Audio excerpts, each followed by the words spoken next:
nanti kita lihat gambarnya ya. Lanjut. Oh. Maaf dok, kepencet ke akhir. Oh ya. Ya.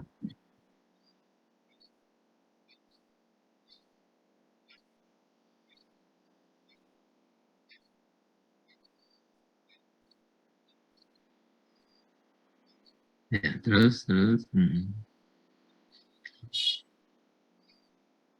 Nah, ini dia gambarnya ya. Nah, yang atas itu hipotalamus ya. Yang bawah hipofisa. Hipotalamus. Nah, hipofisa ada anterior dan yang intermediate dan posterior ya. Di anterior hormon dilepas ya melalui pembuluh darah ya. Nah, ya melalui pembuluh darah. Nah, menuju ke hipofisa anterior. Sedangkan yang posterior itu yang hijau itu ya. Nah, itu ada hubungan akson ya. Jadi dibuat di hipotalamus, disimpan di hipofisa posterior. Nah, itu ADH dan oksitosin ya. Oke.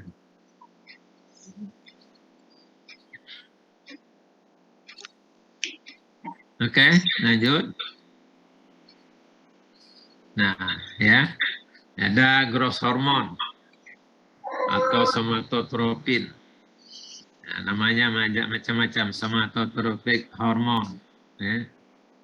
Nah, ini fungsinya untuk pertumbuhan otot skelet ya dan tulang panjang. Dan juga ada efek metabolik untuk protein, lemak dan glukosa. Ya, lanjut.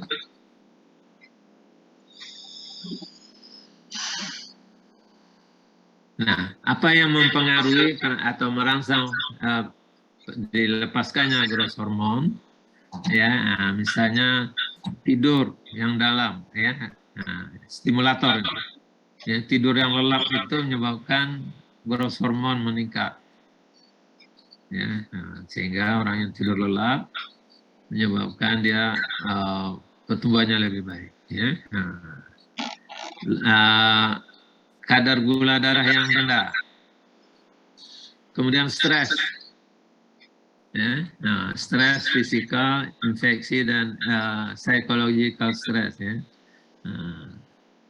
Kemudian asam amino di dalam darah ya.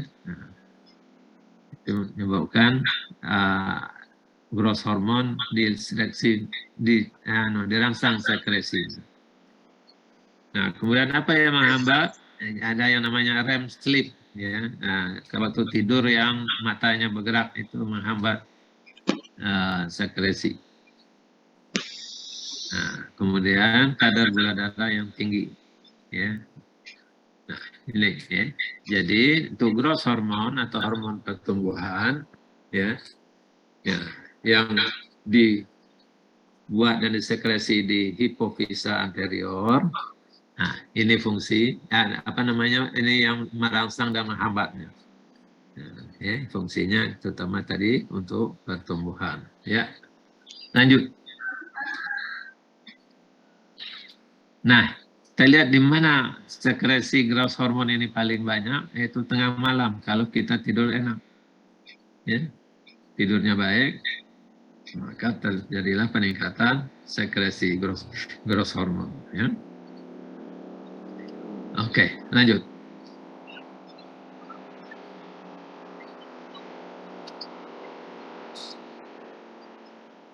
Nah, ya tadi apa yang merangsang, apa yang menghambat, ya sekresi hormon, growth hormone tadi. Ya, jadi ini melalui hipotalamus, ya. Nah, ada dilepaskan growth hormone, releasing hormone, nah, maka dihasilkan growth hormone, ya, terus ke liver dan selanjutnya, ya.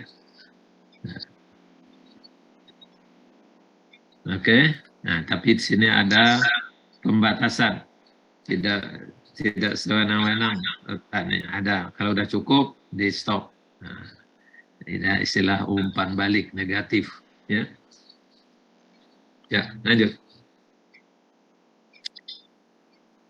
Nah, ini growth hormone ini ya ada yang ke otot, ke liver dan ke lemak, ya. Nah, ke lapisan lemak, ya, jaringan lemak, ke hati dan ke otot, ya. Nah, jadi beda fungsinya, ya. Nah, kemudian yang ke liver, nah ini nanti ada menghasilkan somatomedin. Nah, ada yang untuk kondrosit, ada untuk organ-organ lain. Ya.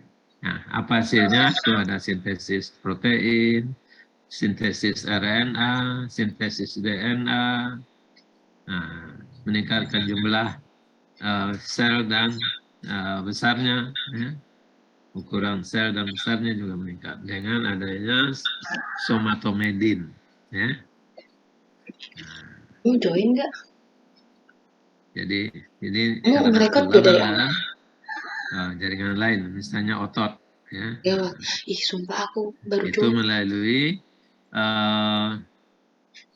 apa namanya Nanti minta ya rekodnya ya. growth hormone yang diteruskan ke liver, diubah menjadi somatomedin.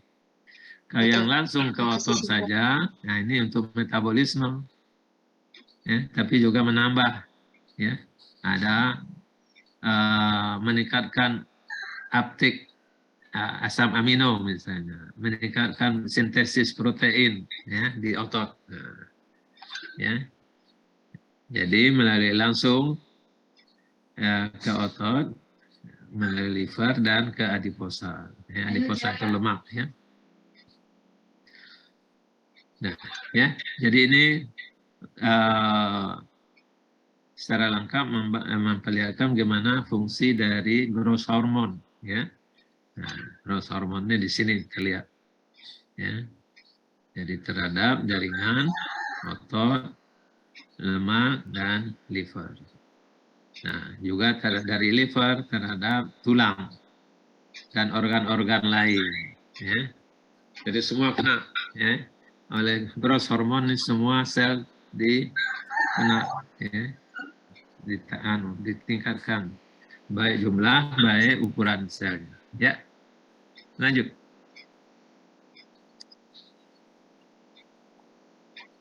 Nah, jadi growth hormone ini, ya, yang namanya hormon bisa berlebih. Nah, namanya hipersekresi. Kalau hipersekresi bisa menimbulkan gigantisme. Kalau terjadi masa anak-anak, menjadi akromegali bisa terjadi pada orang yang sudah dewasa. Ya, kalau sejak anak-anak terjadi hipersekresi growth hormone, nah, terjadi gigantisme, ya, orangnya tinggi besar, ya, nah, melebihi rata-rata. Nah, bisa juga akromegali, hanya ujung-ujungnya yang bertambah. Ya.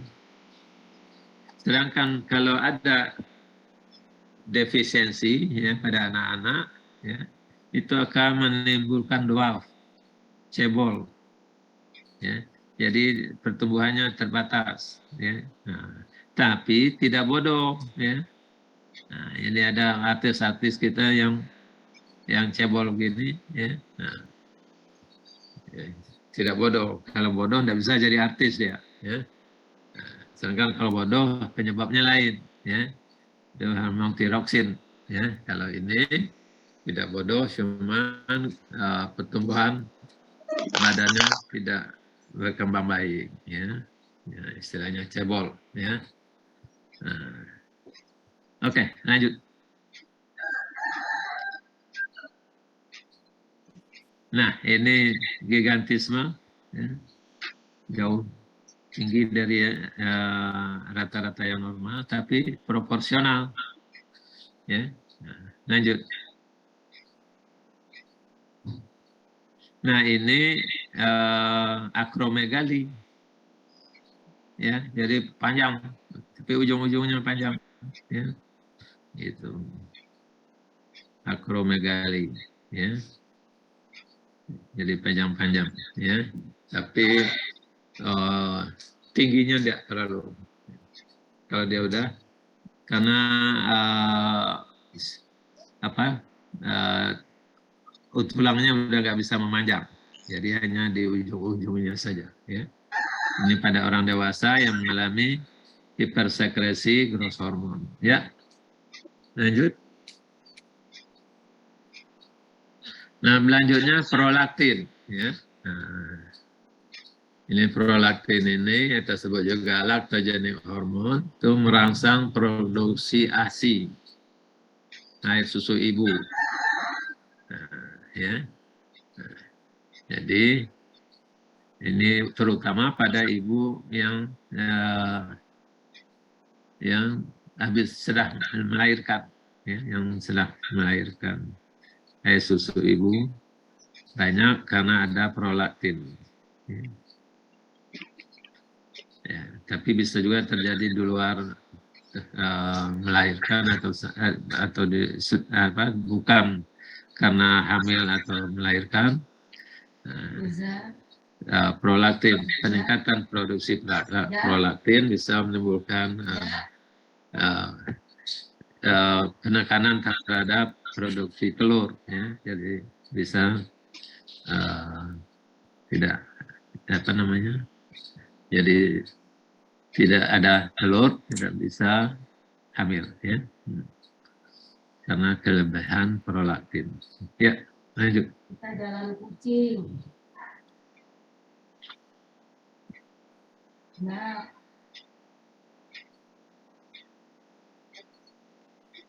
ya,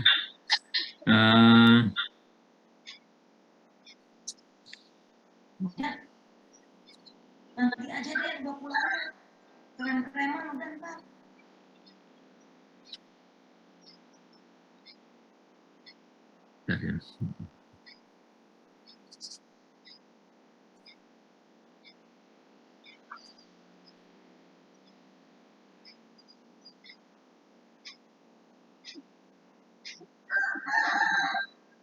Nah, ini TRH, ya, TRH, tirotropin releasing hormone, ya. Nah, ya, tirotropin releasing hormone juga dihasilkan oleh hipotalamus, ya. Nah, jadi nanti hipotalamus melepaskan tirotropin karena rangsangan dari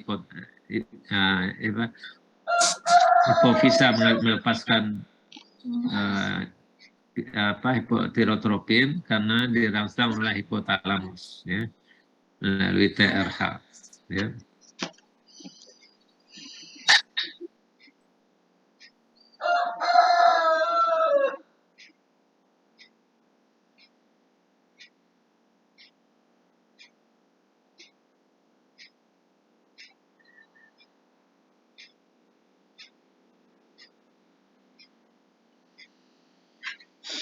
Dibilang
ya, jadi kita lanjutkan.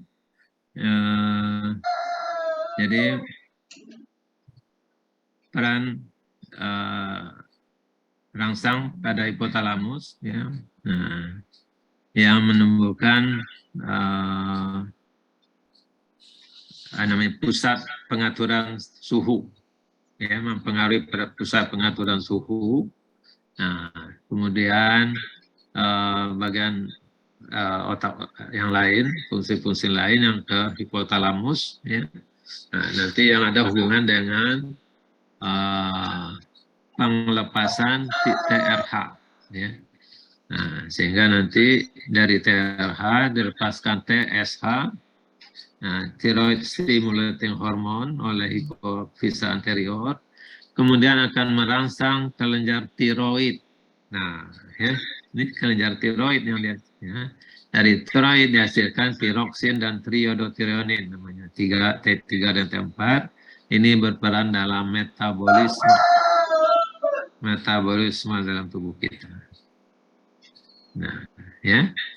Nah, jadi erat hubungannya dengan kelenjar yang biasa dibahas di dalam endokrin, yaitu tiroid, kelenjar tiroid, ya. Nah, jadi fungsi neuroendokrinnya sampai TSH tadi, ya. Selanjutnya itu adalah fungsi kelenjar hormon biasa, ya. Nah, tapi karena ini ada hubungan, nah, kita masukkan dalam neuroendokrin. Ya, lanjut.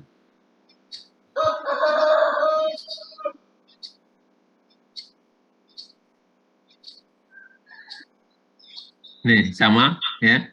Jadi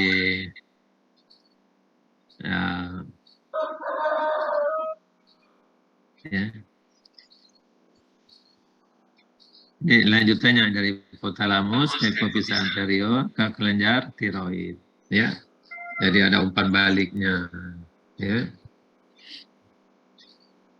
Lanjut.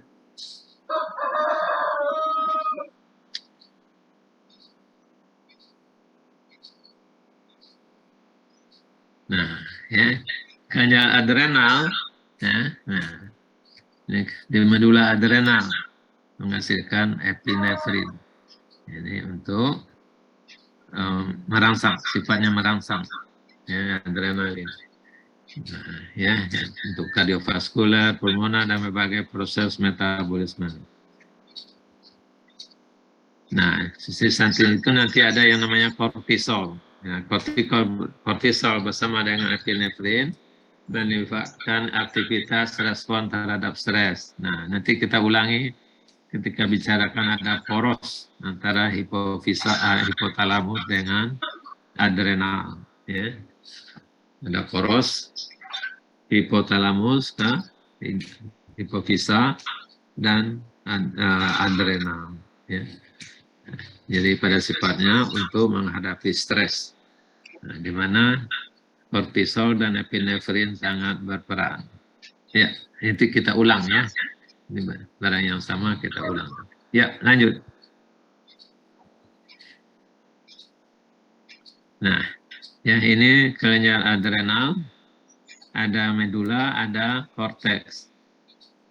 Ya, korteks, ya. Nah, medula menghasilkan noradrenalin dan adrenalin, yang di luarnya kortisol, ya. Lanjut.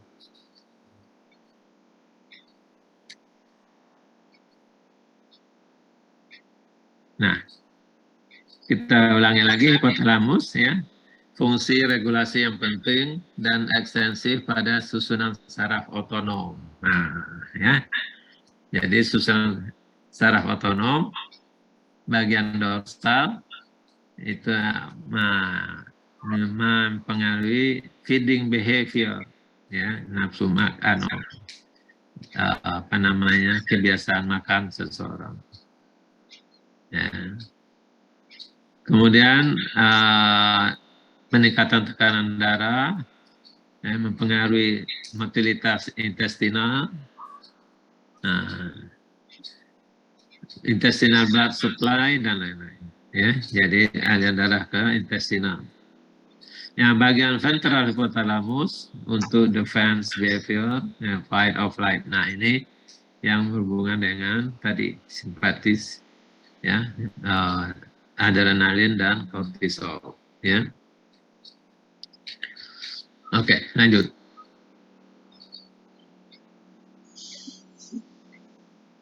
Nah, ini hipotalamus, ke medula adrenal itu epinefrin, ke korteks adrenal itu kortisol dan lain-lain, ya. Jadi jalur perangsangannya berbeda, tapi menuju organ adrenal yang sama. Satu ke medula, satu ke korteks, ya, dari hipotalamus. Ya.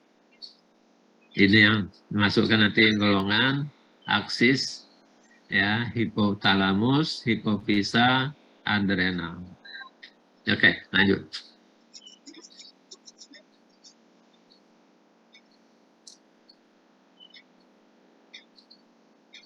Nah, ini kortikotropin releasing hormone. Ya. Nah, merangsang, ya, ini dipengaruhi irama sirkadian dan lain-lain. Nah, dari hipotalamus tadi merangsang releasing hormone, hipofisa anterior menghasilkan ACTH, ya. Nah, ACTH ini merangsang korteks adrenal menghasilkan kortisol. Oke, lanjut.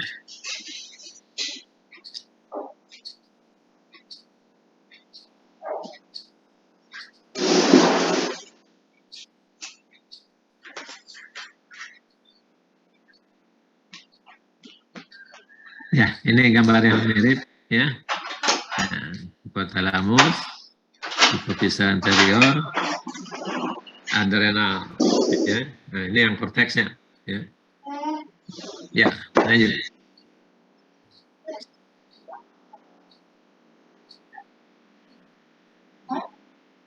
Nah, kita lihat kapan kortisol paling tinggi, ya. Nah, itu di pagi hari, ya. Ya, lanjut.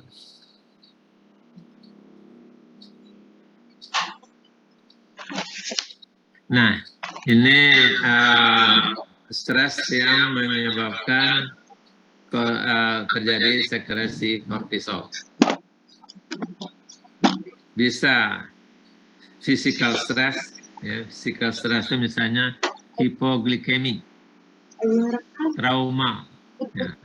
Trauma ini misalnya patah tulang, luka bakar, operasi, ya. Nah, operasi. Kemudian kedinginan, infeksi. Ya. Kemudian heavy exercise, ya, jadi latihan yang berlebihan, yang banyak, yang berat.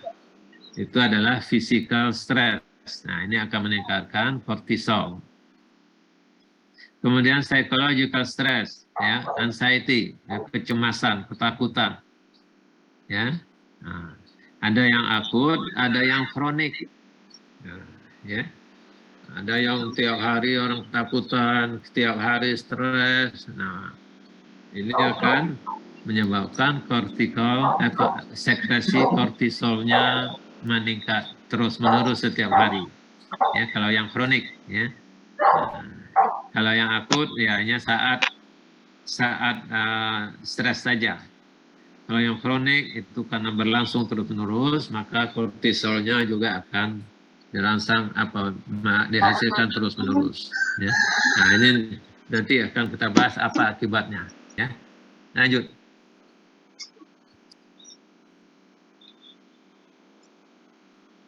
Nah, jadi ini efek kortisol pada berbagai jaringan, ya, di liver, di otot, di lemak, ya.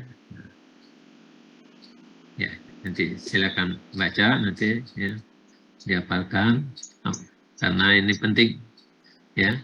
Nah, misalnya di otot, ya, sintesis proteinnya menurun, degradasi atau penghancuran proteinnya meningkat. Ya. Nah, glukosa aktifnya berkurang. Nah, ini jadi jangka panjang ini akan menyebabkan ototnya menciut. Ya. Nah, ya, nah, pada liver peningkatan gluconeogenesis, nah, dan juga meningkatkan sintesis glikogen. Pada hati, pada lemak, nah, mengurangi glukosa uptake, ya, meningkatkan lipid mobilization, ya. Nah, ini peran dari kortisol, ya. Ya, lanjut.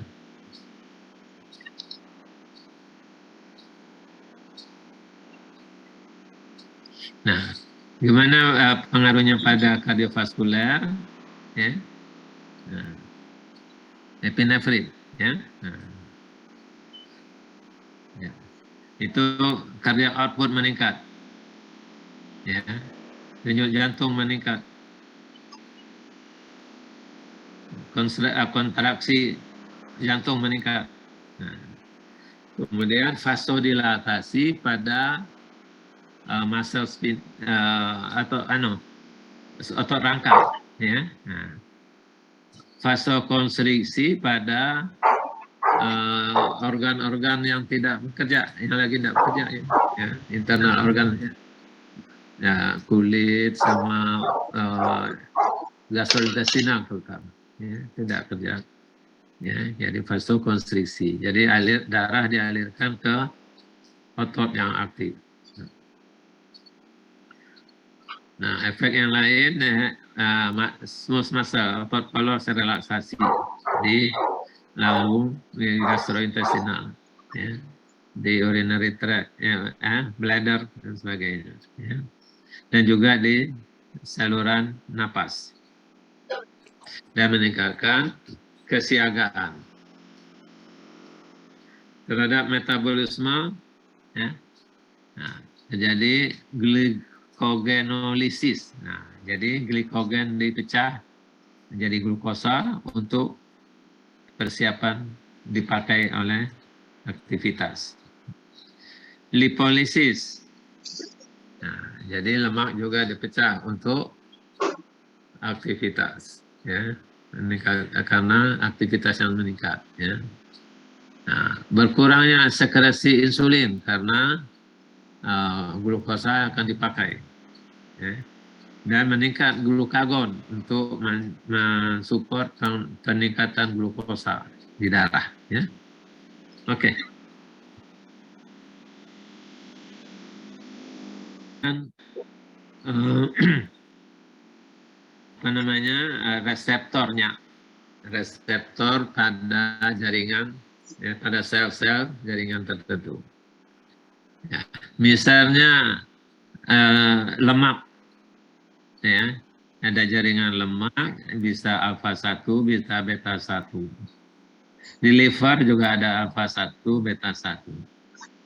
Nah, ya, sedangkan di otot itu beta, ya, arteri, ya, arteri di otot, arteri koroner itu alfa 1, beta 2.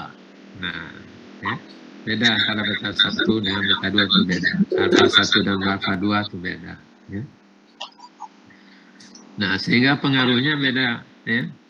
Nah, jadi perangsangan katekolamin, ya, adrenalin dan noradrenalin. Nah, contoh saja nih, itu yang bawah, bronkus, itu beta 2. Ya, beta 2 menyebabkan bronkus dilatasi, ya, sehingga ventilasi meningkat, ya, aliran udara di paru bagus, meningkat. Nah, ini bisa digunakan untuk asma, ya, asma kan terjadi penyempitan. Nah, jadi kalau beta 2 di bronkus dirangsang, maka terjadi dilatasi. Nah, jadi obat buat asma, ya. Ya, obat asma diberi beta 2 agonis namanya, ya, yang merangsang beta 2. Tapi sebenarnya untuk heart, jantung, itu ada beta 1. Beta 1 diberi katekolamin menyebabkan denyut jantung meningkat, tekanan darah meningkat. Nah, untuk ini kan tidak baik. Nah, dikurangi dengan cara menghambat kerja beta 1. Ya, maka disediakanlah obat-obat untuk menghambat beta 1. Namanya beta blocker. Ya. Nah, kalau yang tadi bronkus beta 2 agonis, untuk yang jantung beta 1 blocker. Ya. Agonis itu yang merangsang, blocker menghambat. Ya. Nah, itulah fungsi gunanya ya kita mengetahui ya reseptor-reseptor yang ada pada berbagai organ tubuh sehingga kita bisa mempengaruhinya kalau ada gangguan. Itu tadi jantung kerjanya terlalu keras dikurangi dengan beta blocker. Nah, saluran napas menyempit kita longgarkan dengan beta 2 agonis. Ya, itu kira-kira inti utama dari kita mempelajari berbagai reseptor organ ini. Ya, lanjut. Tadi masih ada orang itu tadi mau nonton olah adanya. Nah, ini sistem simpatis. Ada yang simpatis murni, ya seperti yang kita bahas kemarin ya. Nah, ada yang simpatis yang menuju ke kelenjar medula adrenal. Ya, ya. Yang simpatis biasa itu di target organnya dia merangsang karena menghasilkan norepinefrin atau epinefrin. Ya. Sedangkan kalau dia merangsang kelenjar adrenal, dia juga menghasilkan adrenalin dan noradrenalin, tapi ke darah. Nah, dari darah baru ke organ. Ya, begitu. Ya. Nah, kalau saraf simpatis langsung ke organ. Ya. Kemarin sudah dilihatkan banyak organ ya, yang dirangsang, yang disarafi saraf otonom, simpatis dan parasimpatis. Ya. Nah, jadi ada yang melalui darah. Kalau melalui darah, nah itu tadi adrenalin dan noradrenalin melalui yang dihasilkan oleh kelenjar adrenal. Yuk, lanjut.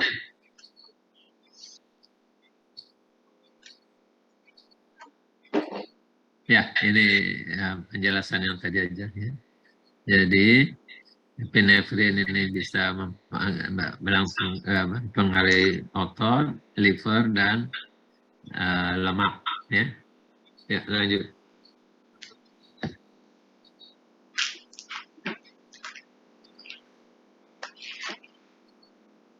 Nah, ya dari hipotalamus juga ini mempengaruhi ini yang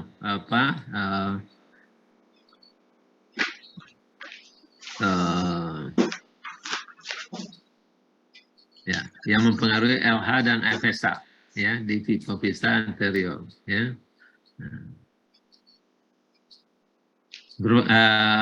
Gonadotropin ya, gonadotropin releasing hormone ya. Nah, di hipotalamus di hipofisa dihasilkan gonadotropin berupa LH dan FSH. Yang LH ini pada laki-laki menuju ke sel Leydig di testis. Sedangkan FSH menuju sel Sertoli di testis. Ya. Nah, ini untuk menghasilkan androgen. Ya, androgen yang mempengaruhi sifat androgenik dan metabolik. Ya. Hasilkan testosteron. Oke, lanjut.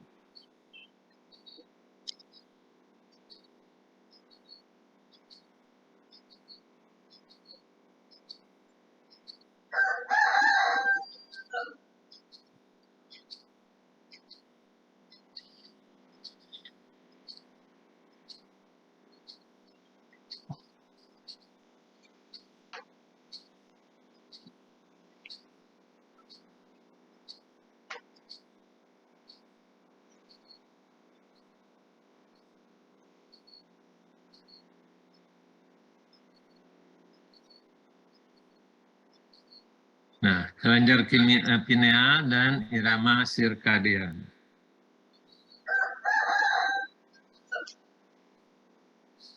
Ya. Pineal ini menghasilkan hormon yang namanya melatonin. Melatonin mempertahankan tubuh sesuai dengan irama sirkadian dan sinkron dengan siklus terang gelap. Nah, produksi melatonin dipengaruhi oleh terang gelap ini. Jadi dalam terang gelap produksinya meningkat. Dalam keadaan terang produksi menurun. Nah, mempengaruhi juga sekresi hormon seks, FSH dan LH, ya, yang disebut yang disekretakan oleh kelenjar pituitari, ya, ya. Ya, pituitari itu hipofisa anterior, ya. Oke, lanjut. Nah, apa peran melatonin, ya, melatonin yang dihasilkan oleh, ya, oke, ya, mempertahankan irama sirkadian, nah, melatonin, induksi tidur alamiah, nah, ya, antioksidan, memperlambat proses penuaan dan meningkatkan imunitas. Nah, ini melatonin, ya. Nah, ya, terutama untuk tidur, ya, ini pada orang tua seringkali tidur ini agak sulit, mungkin karena melatonin ini sudah berkurang. Nah, cuma sekarang di pasaran banyak dijual melatonin ini, ya. Nah, karena ini tidak menimbulkan ketagihan. Ini obat tidur yang tidak menimbulkan ketagihan, jadi boleh dijual bebas. Ya. Banyak di pasaran, ya. Nah, jadi mungkin ada orang tua, nenek atau mak bapak, nenek yang sudah susah tidur, nggak apa-apa diberi melatonin, ya. Nah, yang mau tidur kasih supaya tidur bisa enak tidur, ya.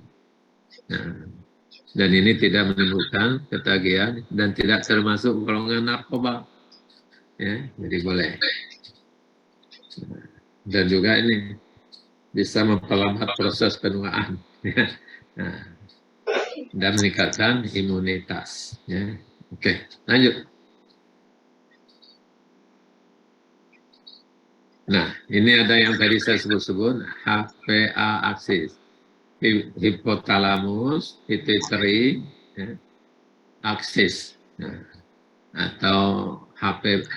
Kalau pituitary itu sama dengan hipofisa, ya. Nah, gitu.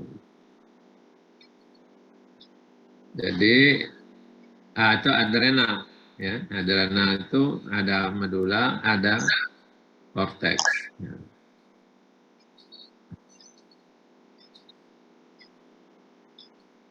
Nah, ini jauh jaraknya, ya. Hipotalamus itu di atasnya batang otak, di tengah-tengah otak, ya. Sedangkan hipofisa, adrenal itu di atasnya ginjal, jauh, ya. Nah, ini aksis. Jadi apa yang mempengaruhi hipofisa atau hipotalamus, ya, bisa merangsang diteruskan ke adrenal untuk kesiagaan tubuh kita, ya. Nah, kita lihat apa saja. Sebenarnya kita sudah bahas tadi, tapi ini lebih ditekankan dengan adanya aksis ini, ya. Secara masing-masing kita sudah bahas, tapi sekarang kita lihat hubungannya. Ya, lanjut.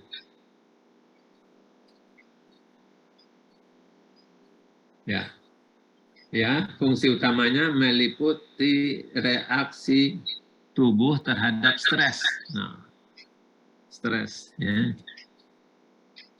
Bila terjadi hal yang menimbulkan stres, respon awal dan cepat berupa reaksi sekresi epinefrin dan norepinefrin.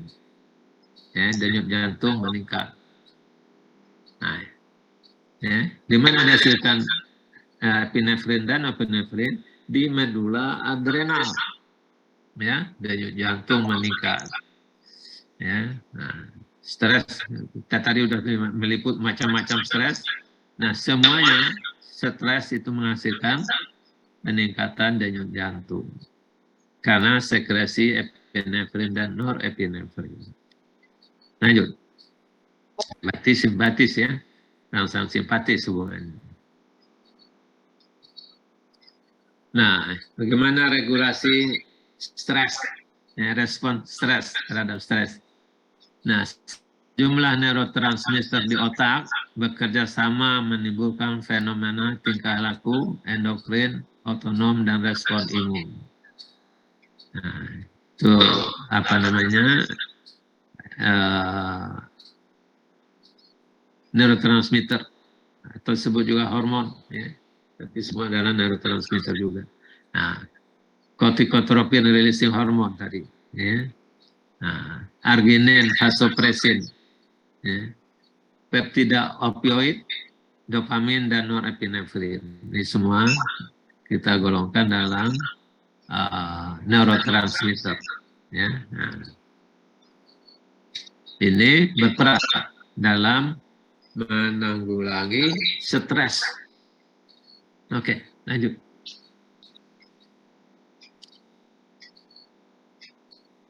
Nah, di samping yang tersebut tadi, corticotropin releasing hormon juga menghambat nafsu makan dan mengaktifkan termogenesis. Ya, termogenesis itu peningkatan suhu, ya, pembentukan suhu tubuh. Nah, melalui sistem katekolaaminergik, peningkatan katekolamin. Ya, katekolamin tadi adalah adrenalin dan noradrenalin. Ya. Juga ada interaksi resiprok saling berhubungan antara amigdala dan hipokampus dan sistem stres. Nah, ini amigdala dan hipokampus ini bagian dari hipotalamus. Ya. CRH berperan penting dalam menghambat sekresi GNRH selama stres. Nah, jadi orang dalam keadaan stres, gonadotropin releasing hormonnya itu akan terhambat. Nah, melalui somatostatin juga menghambat sekresi growth hormone, TRH dan TSH. Nah, jadi dengan rangsang ini, ya, jadi menghambat reproduksi. Reproduksi itu perkembangbiakan, ya. Nah, pertumbuhan dan fungsi tiroid. Karena stres tadi, ya. Nah, ya, karena pengaruh CRH tadi, ya. Ya, tadi CRH jadi melalui somatostatin juga. Ya, somatostatin itu kan menghambat GH, growth hormone. Nah, oke, lanjut.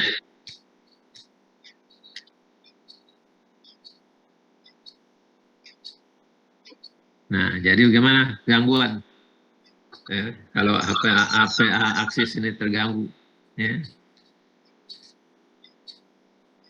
Nah, respon stres yang mengaktifkan aksis HPA tadi bersifat akut dan durasi singkat, disertai efek anti-reproduktif, anti-growth, anti-katabolik, dan imunokorosif. Sementara bersifat baik, ya. Nah, jadi kalau sebentar dia baik, ya, walaupun ada efek anti-reproduktif, anti-growth, katabolik, dan imunosupresif. Tapi karena bersifat sebentar, jadi cukup tidak apa-apa, baik dan bukan merusak. Sebaliknya aktivitas stres kronik bersifat merusak karena CRH mengkoordinasikan tingkah laku neuroendokrin dan otonom. Ya. Nah, dari CRH dan lain-lain itu yang kronik akan menimbulkan gangguan yang itu tadi, ya, terhadap pertumbuhan, terhadap perkembangbiakan, terhadap imun dan sebagainya. Ya, lanjut.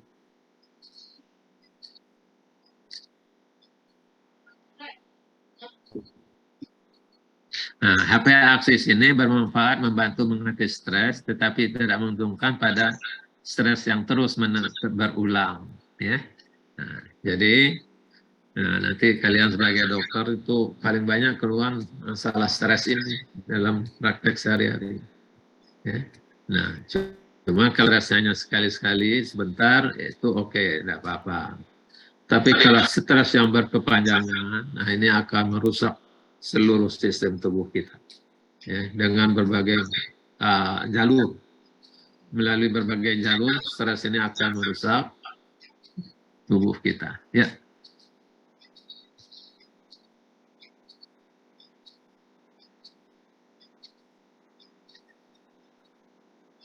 Nah ini ya, jadi bila stres merangsang HP aksis setiap hari, bisa menimbulkan gangguan.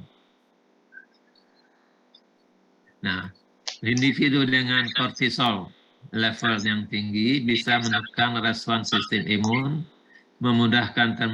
sehingga memudahkan terpapar infeksi. Nah, juga dihubungkan dengan timbulnya diabetes tipe 2. Ya, diabetes mellitus. Ya, nah, kemudian obesitas dan penyakit kardiovaskular. Ya, nah, ini kalau orang stres yang berkepanjangan. Ya, jadi hati-hati, diingat selalu bahwa manusia tidak boleh stres berkepanjangan atau stres yang kronik. Ini akan merusak segala-galanya. Ya. Jadi hidup kita harus tenang. Ya. Nah, sebagai dokter bukan hanya buat diri sendiri, juga untuk menasihati pasiennya, memberi jalan keluar bagaimana mengatasi stres dan sebagainya. Ya, karena bahaya stres seorang dokter sudah tahu buruknya. Ya, lanjut.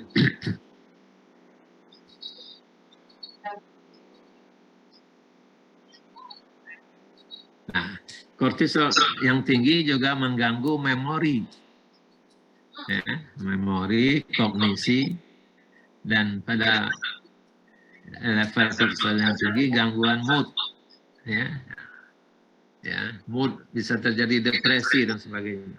Ya. Nah, sedangkan trauma masa lalu, masa anak-anak yang berkepanjangan tentunya, bisa menimbulkan overreactive reaction. Ya. Overreactive HPH aksis yang pada saat dewasa ini akan menimbulkan kecemasan yang meningkat dan gangguan metabolik. Ya. Seperti deposit lemak yang berlebihan dan resistensi insulin. Nah, deposit lemak berlebihan itu jadi gemuk yang tidak baik. Dan resistensi insulin yaitu menimbulkan DM. Ya. Nah, jadi juga stres masa anak-anak, nah, ya, ini sangat mengganggu ketika dewasanya nanti. Ya. Nah, itulah sebabnya ada Komisi Perlindungan Anak. Ya. Nah, perlindungan anak ini harus dilindungi terhadap stres-stres yang berat, ya, supaya masa depannya, masa dewasanya tidak mengalami hal-hal yang traumatis yang berkepanjangan. Oke, terus ya, itulah yang kita bahas hari ini. Ya, kita masih ada waktu. Nah,